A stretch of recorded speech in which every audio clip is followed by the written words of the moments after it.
Anjana chakshurunmilitam yena tasmai Shri Gurave Namaha.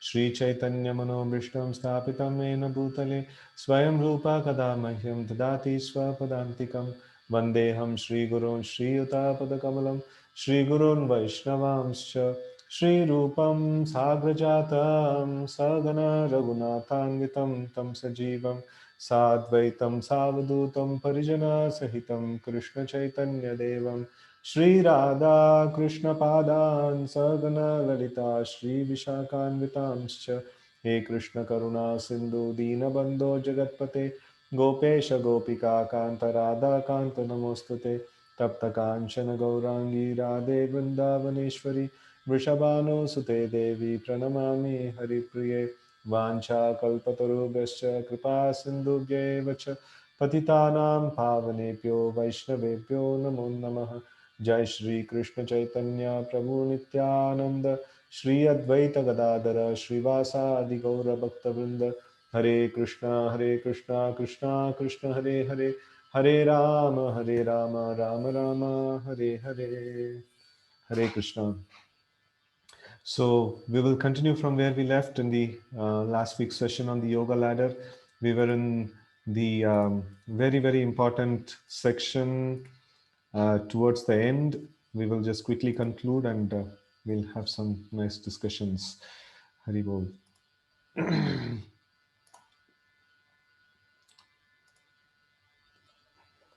I'll just quickly share the screen for you.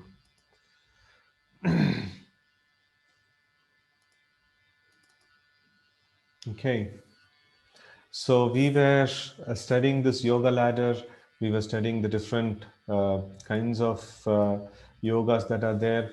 That is the karma yoga, jnana yoga, and then ashtanga yoga, and then bhakti yoga. And we saw that gradually how these yoga systems evolve, adding different elements to it from the previous yoga system. So, from compared to a sinful life, if we live a dharmic life according to the guidance given in the scriptures, so then it is called a karma yoga. And then if we get detached from the worldly activities and then come to the platform of knowledge, then it is called as jnana yoga. And then the dhyana yoga or ashtanga yoga, like one more element is added, that is the meditation on the meditation on the form of the Lord.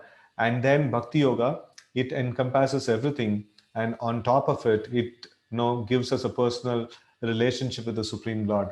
And bhakti yoga, it contains everything. So sometimes we see in Bhagavad Gita, Krishna skips jnana and dhyana, jnana and ashtanga yoga.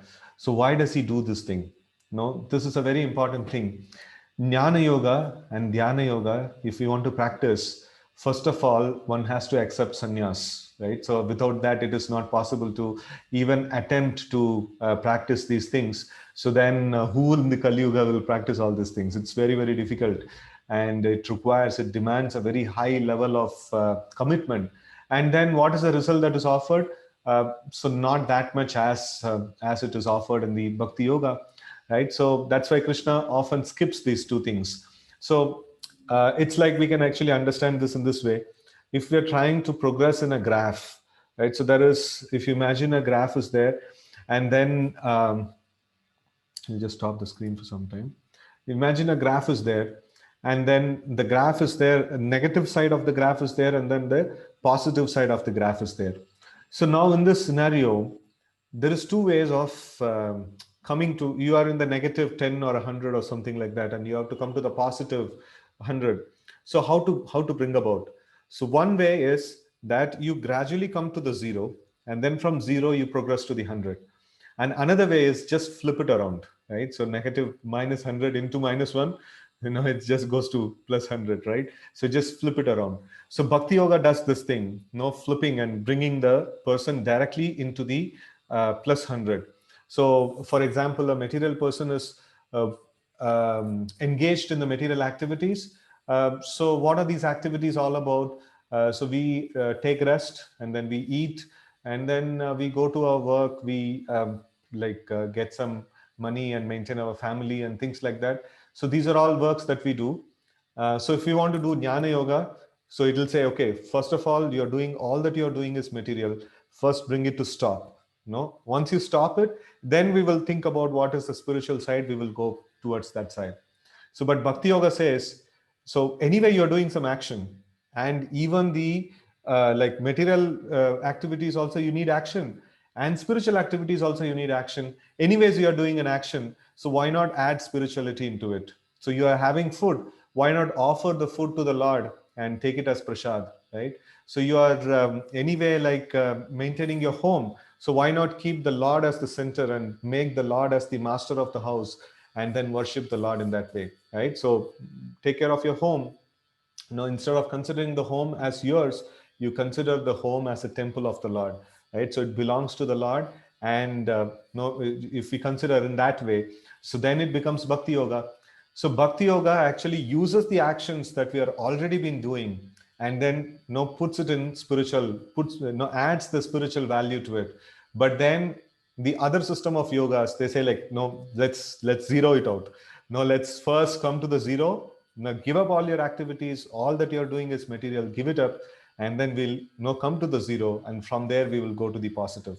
So that's a very, very roundabout process, and it's quite difficult, right? So that's why Krishna personally skips this yoga many times in Bhagavad Gita. In fact, when Arjuna says that, oh, like I will take sannyas, I will go to the forest, and I'll try to beg and things like that. I don't want to do this fight. So then Krishna says, you see, if you try to go to the forest, a jnana yogi, generally he starts his process like that.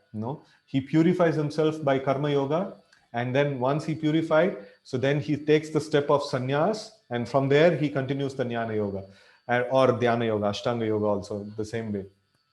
So now Arjuna is trying to take that path, and Krishna is telling, don't do that. So you will not be able to be successful in that. No, you are crying for your relatives, you are crying for, no, you are depressed and things like that. So this renunciation is not to be taken out of depression.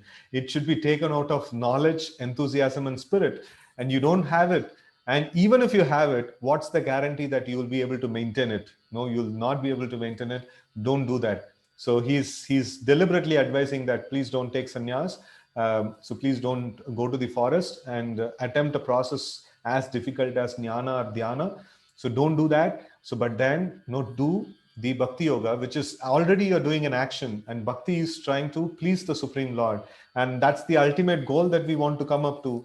And Krishna is telling, I want this war to happen. Please do it as a service to me, and that becomes bhakti yoga, right?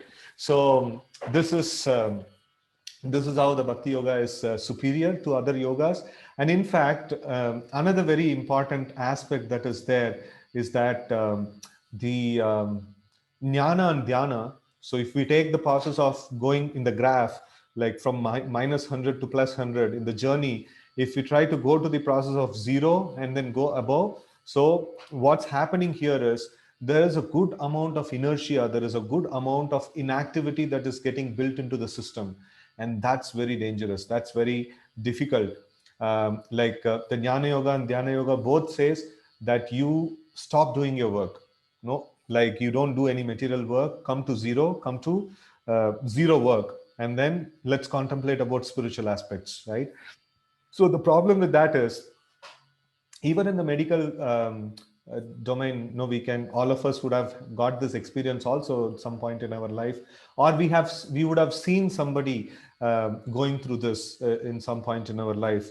If somebody gets a ailment or an injury wherein you are advised not to move your bodily parts for some times, maybe probably a hand fracture or something like that, so the hand is set straight, and then no, it's plastered.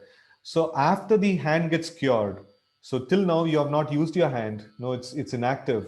And after the hand gets cured, so when you start using it, you will find it very, very difficult. In fact, physiotherapy needs to be applied, for you to get back into action, for you to use your hand properly again, back. So that's a problem that is there.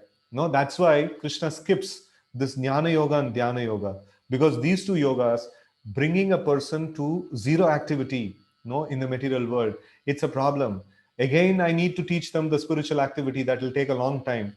So rather, already people are doing the activities. Why not make those activities spiritual? So then they'll get to the plus 100, no, immediately. So that's the aspect of bhakti yoga, right? So that's what no, Krishna wants Arjuna to follow, and that's the reason no, Krishna skips jnana and dhyana sometimes in Bhagavad Gita, because it's a roundabout process. And in the process, even if it is roundabout, in the process the person will lose enthusiasm in again getting back to the spiritual activity, or he may again doubt, oh, all this while I've tried all my procedures, all the processes that I've done is to bring down the activity, right? So all those who have attended any yoga seminars or yoga sessions, you would have heard this thing that, okay, breathe slow, no, reduce the number of cycles of breathing that you're having. So inhale and exhale, like, no, let there be a good amount of gap, and let us reduce the number of actions, number of cycles of breathing that is happening. And in this way, the activity is reduced, and activity is reduced, you'll become calm, right? So you'll experience a great deal of happiness and peace within. It's just like saying you're injured, and then, or if you're using your finger like this, so then you feel it painful. So then the doctor says, okay, fine, no, you keep it, no, you don't move it, you just keep it idle like that for some time. So how do you feel? So after some time you say like, yeah, no, it's so amazing, no, I'm not able to feel any pain. So no, that's good. But then you also need to use your hands. You also need, if you want to catch hold of something, you need to use your hands. And no, if the inactivity in itself can be a solution, that would have been a nice thing, but it is not a solution in complete. We may use the yoga process, we may use the asanas or pranayamas temporarily for some benefit of health, but then as a methodology of advancing in spiritual life, and as a methodology of going to higher levels of consciousness, it's a very, very roundabout process. Rather, we can use the activity that we are doing now in and spiritualize them, and then get it to the spiritual platform, and we will experience the greatest bliss, and we will attain the supreme destination by doing this, right? So that's why Krishna deliberately tries to avoid, this jnana and dhyana. He just gives a very, very basic hint. If he would have been the proponent of these two yogas, he would have spent quite a considerable amount of time in Bhagavad Gita talking about it. But then, even while talking about this, Krishna speaks about Bhakti Yoga. Krishna speaks about Bhakti Yoga even in Karma Yoga chapters. He speaks about Bhakti Yoga in Jnana Yoga chapter. He speaks about Bhakti Yoga in Dhyana Yoga chapter. And there is an exclusive section of chapters for Bhakti Yoga, the six middle set of chapters. Everywhere he is speaking about Bhakti Yoga. One time, one of the teachers in ISKCON, he was mentioning that why do people think even that Krishna was speaking about something else apart from Bhakti Yoga? Krishna, who's the audience of this? Arjuna. Arjuna is a devotee of the Lord, right? So Lord certifies him, saying that Bhaktosi me sakha cheti rahasyam hi etaduttamam. Because you are my devotee and you are my friend, that's why I'm revealing this knowledge, precious knowledge to you. So what will be the discussion between the Bhakta and Bhagavan? No, that will be Bhakti Yoga, obviously, right? So the Krishna is not talking to a person who's a Dhyana Yogi or Jnana Yogi. In fact, when Arjuna wanted to take that role, he told like, no, already you are a devotee. You are better off as a devotee. You be a devotee, right? So don't get on to the other paths. That's not needed for you. So that's how Krishna actually gets Arjuna to follow this Bhakti Yoga, right? And let's see Krishna's choice of yoga, as already I have spoken about it. Let's see some nice slokas in this regard. Krishna is mentioning this. Now, mind it, sixth chapter of Bhagavad Gita is mentioned as Dhyana Yoga, or Dhyana Yoga means a process of Ashtanga, like Dhyana and Ashtanga are synonymous, right? So Krishna is talking about Ashtanga Yoga. And what is he speaking there? He's telling that Yoginam api sarvesham madgathenantaratmana shraddhavan bhajate yomam same yukta tamo matah. He's using this bhajadatu, no, bhajan, bhakti, or no, like bhajate. So that's synonymous to bhakti yoga, right? So he's telling yoginam api sarvesham. So when like Arjuna says that it's quite difficult for me to control the raging mind, you're asking me to sit down in a nice posture and meditate and focus and things like that. So I'll not be able to control the mind. It's like, even if you want me, I can control even the wind, no, blowing wind. That's quite difficult, but Arjuna was capable of doing that. So, but then if you ask me to control my mind, it's quite difficult. It's really, really very difficult. So it's not possible. Then Krishna says, like, no, forget it. Don't, like, you are already a devotee. No, the best of all yogis is that one who is devoted to me, and you are devoted to me, right? So that's how no, Krishna actually mentions. In fact, no, Krishna mentions this throughout Bhagavad Gita in various places. So Krishna mentions that manmana bhavamat bhakto madhyajimam namaskuru mam evaishyashi satyam te pratijani priyasume. So he says that no, you become my devotee. No, you like you offer obeisances unto me, and then you worship me and things like that. So these are all elements of bhakti yoga. No, Krishna mentions that in the ninth chapter, and he again repeats that in the 18th chapter, right? And then Krishna mentions sarva dharman parityajya mamekam sharanam vraja aham tvam sarva papebhyo mokshayishami masuchaha. So here also Krishna says, okay, forget about dhyana, jnana, karma yoga, and all those things. Get to bhakti yoga. That's sufficient, and just do this one thing. No, that's the thing, like which Krishna is trying to emphasize over there, right? Um, so we should not get into a wrong map of if we are traversing the path from here to the spiritual world. The route map is Bhagavad Gita, and Bhagavad Gita is primarily talking about Bhakti Yoga, and that's the real route to the spiritual world, right? So Bhagavad Gita is our route to the spiritual world, and we cannot add our extra lefts and rights, saying that okay, no, Jnana Yoga is the ultimate, you do it, or no, or Jnana Yoga is the ultimate, or Karma Yoga is the ultimate, you do it. So no, it will not work out in that way. So we have to follow the conclusions of Bhagavad Gita, and we should try to follow the route map as it is. So it's like if a city planning is happening, and there are roads that have been laid out, and then there are routes that have been put for various places from point A to point B. We have to follow those routes, and if we don't follow the routes, if we add our own extra lefts and rights, we will not end up in the destination. We will not be able to get to the right point. So we have to be beware of all so-called spiritual channels, which may say that, oh, any yoga is good, no, karma yoga is good, dhyana yoga is good, and raja yoga, which Krishna doesn't speaks about in Bhagavad Gita. People have come about saying raja yoga, and people come about saying kriya yoga and different yogas, so many different yogas, like people actually invent and bring about. But then we should be beware of, we should know that Krishna is the speaker of Bhagavad Gita, Krishna is the supreme Lord, and Krishna is giving us direction to get back to the spiritual world and following Bhagavad Gita. And just because people in general have not sufficiently read this wonderful book Bhagavad Gita, so people are taking advantage of this, and they're trying to push forward anything and everything in the name of Bhagavad Gita, anything and everything in the name of spirituality, right? So we should be very, very beware. No, we should be very, very cautious about these things, and we should try to study Bhagavad Gita, as it is, and apply them in our life. No, that's very important. That's why in ISKCON, we don't just simply speak about Bhagavad Gita. We give Bhagavad Gita in the hand with mool shlokas, with the word-to-word meaning, so that people themselves can read and understand what is there in Bhagavad Gita. We just don't want to cheat people or get them to any wrong path, right? So Krishna is deliberately and directly speaking about this, right? So we should try to follow that.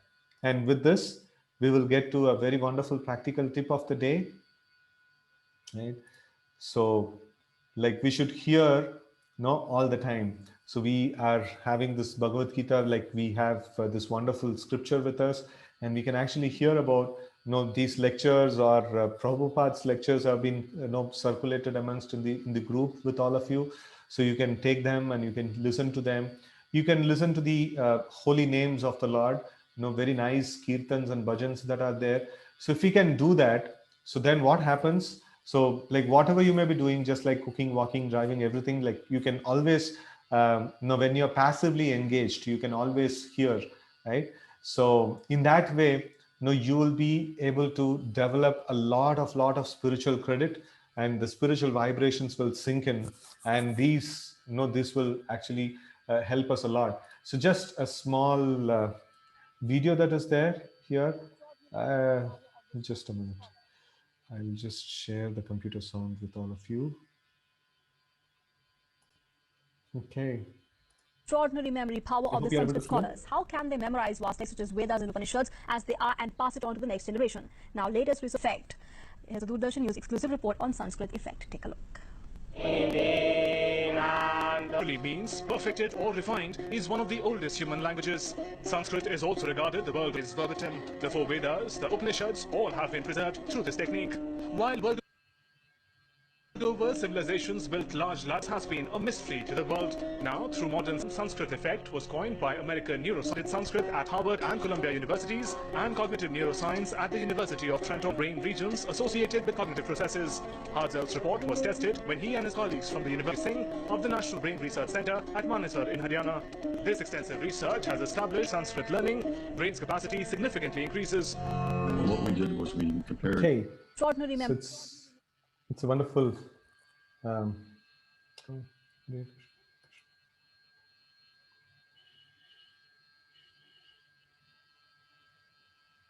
Hare Krishna, Hare Krishna, Krishna Krishna, Hare Hare, Hare Ram, Ram Ram, Hare Hare, Hare Krishna, Hare Krishna, Krishna Krishna, Hare Hare, Hare Ram, Ram Ram.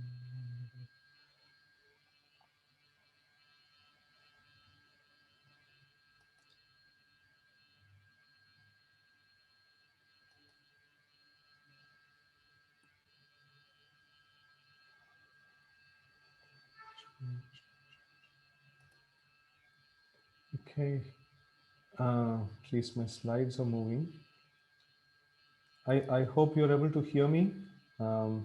If Hare Krishna, Hare Krishna,